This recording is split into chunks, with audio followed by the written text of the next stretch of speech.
किसी ने बड़े कमाल की बात कही है कि हम इंसानों के दिमाग में हमेशा दो घोड़े दौड़ते हैं, एक पॉजिटिव वाला और दूसरा निगेटिव वाला। लेकिन वही घोड़ा हमेशा जीतता है जिसकी खुराक अच्छी होती है, अर्थात जो पॉजिटिव सोचता है। इसलिए आप लोग भी हमेशा पॉजिटिव सोचिए, अच्छा सोचिए। तो जय हिंद दोस्तों, मैं AK यादव आपका स्वागत करता हूं आपका अपना YouTube channel star AK English classes में। तो आज हम आप लोग के बीच लेकर के आ चुके हैं ए लेटर टू गॉड का पार्ट 2।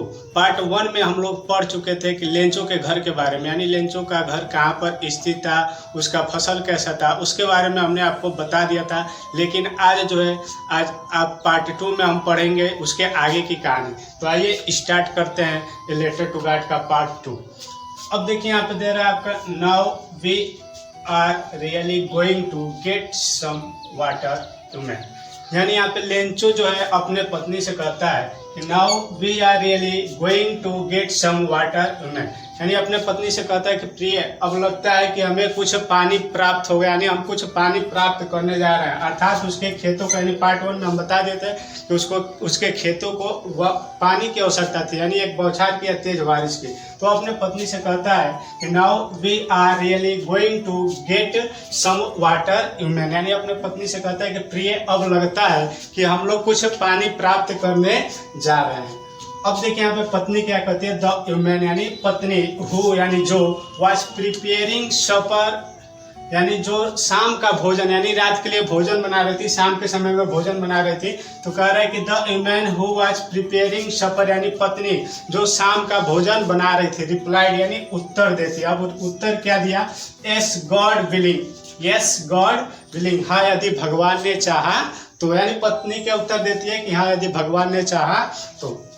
अब चलते हैं नेक्स्ट लाइन पे, कह रहा है द ओल्डर बॉयज यानी बड़े लड़के, द ओल्डर बॉयज यानी बड़े लड़के, वे are working in the field, the older boys way are working in the field यानी बड़े लड़के खेतों में काम कर रहे थे, बड़े लड़के खेतों में काम कर रहे थे। वाइल यानी जबकि, द स्मॉलर वंस यानी जबकि छोटे लड़के, the smaller ones they are playing near the house यानी जबकि छोटे लड़के घर के पास ही खेल रहे थे।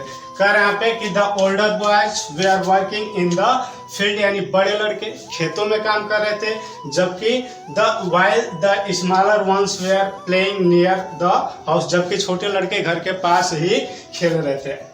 Until the women called to them all come for dinner यानी तभी पत्नी जो रहती है, यानी लेंचो की पत्नी रहती है, वह अचानक बुलाती है, यानी सबको तभी आवाज देती है, यानी बुलाती है कि भोजन के लिए आ जाओ।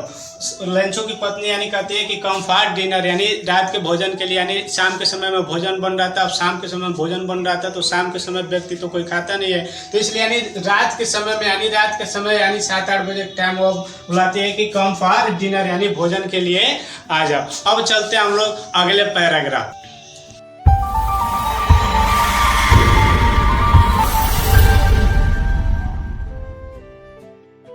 पैराग्राफ आपका दे रहा है, it was during the midnight, it was during the midnight. अब दूसरा पैराग्राफ स्टार्ट करने से पहले आप लोग को बता दे रहा हूँ, कल बहुत सारे लड़के ने कमेंट किए थे, यानी कमेंट में बहुत सारे बच्चे किए थे कि सर आपका वीडियो डेली आएगा कि नहीं, और चैप्टर एग्जाम से पहले चैप्टर खत्म हो जाएगा कि नहीं। तो बाबू मैं आप लोग को बता दे रहा हूँ कि मेरा जो वीडियो है रेगुलर आएगा।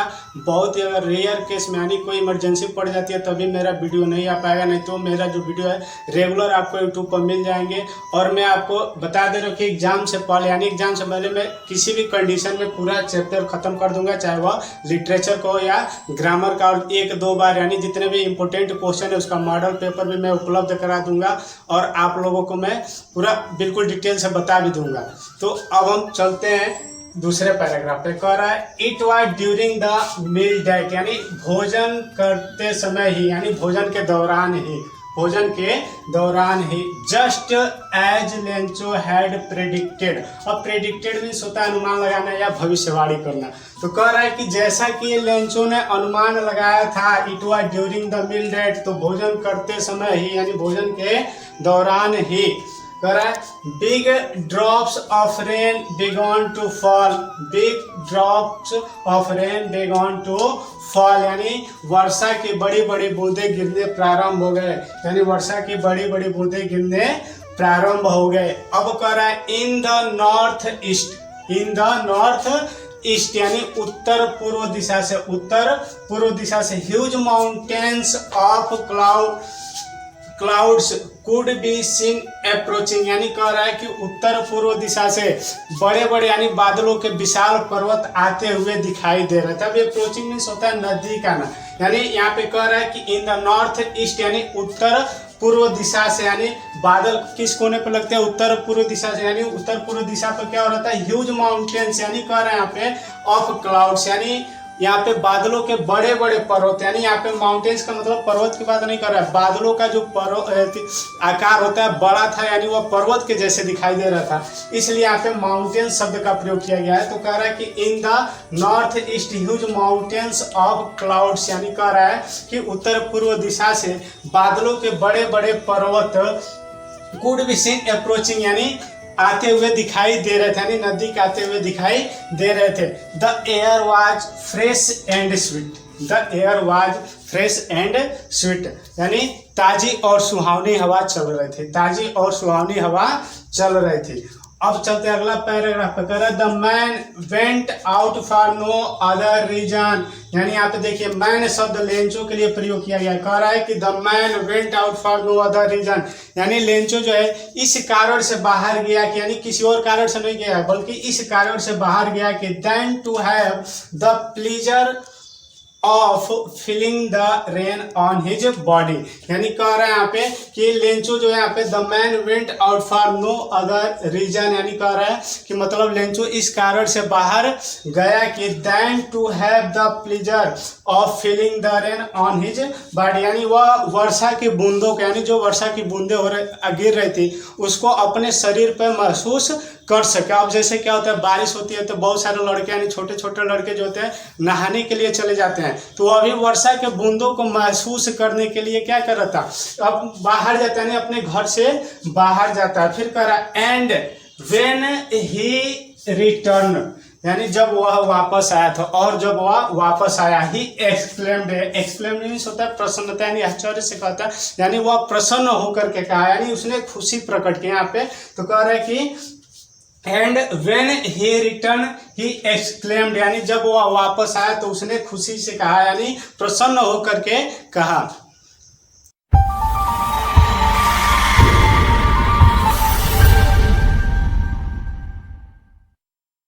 देखिए लेंचो आता है प्रसन्न होकर, तो कहता क्या मतलब जब वह बाहर जाता है वर्षा के बूंदों को अपने शरीर पर महसूस करता है, उसके बाद व्हेन ही रिटर्न यानी जब वह वापस आता है तो एक्सक्लेम्ड यानी वह प्रसन्नता से क्या करता है, देखिए कह रहा है These are not raindrops falling from the sky, यानी यहाँ पे कह रहा है कि these are not raindrops, यानी यहाँ पे कह रहा है कि ये वर्षा की बूंदे नहीं है, falling from the sky यानी जो है आसमान से गिर रही हैं। यानी लेंचो क्या कहता है these are not raindrops falling from the sky, यानी जो आसमान से गिर रही है ये वर्षा की बूंदे नहीं है। They are new coins, ये नए सिक्के हैं, दे आर न्यू कॉइन्स, ये नए सिक्के हैं, यानी वर्षा के बूंदों की तुलना वह किससे करता है, नए सिक्के से करता है, न्यू कॉइन्स नए सिक्के से करता है। अब अगले लाइन पे चलते हैं, कह रहा है the big drops are 10 cent pieces, यानी कह रहे हैं यहाँ पे कि जो बड़ी बूंदे यानी वर्षा की जो बड़ी बूंदे हैं वह 10 सेंट के सिक्के हैं, and the little ones are 5, and the little ones are 5, और ये जो छोटी बूंदे हैं वह 5 सेंट के सिक्के हैं। तो एक बार फिर रिपीट कर लेते हैं, कह रहा है these are not rain drops falling from the sky, यानी ये जो वर्षा की बूंदे गिर रही यानी आकाश से गिर रही है ये वर्षा की बूंदे नहीं है। These are not rain drops falling from the sky, यानी ये जो आसमान से वर्षा की बूंदें गिर रही है, ये वर्षा की बूंदें नहीं है, दे आर न्यू कॉइन्स, ये नए सिक्के हैं। The big drops are 10 cent pieces, यानी जो बड़ी सिक्के यानी जो बड़ी बूंदें हैं वह 10 सेंट के सिक्के हैं। And the little ones are 5, और जो छोटी बूंदें हैं वह 5 सेंट के सिक्के हैं। तो उम्मीद करता हूं कि आप लोग को आज का वीडियो यहाँ तक समझ में आया होगा। तब मिलते हैं हम अगले पार्ट में, तब तक के लिए जय हिंद।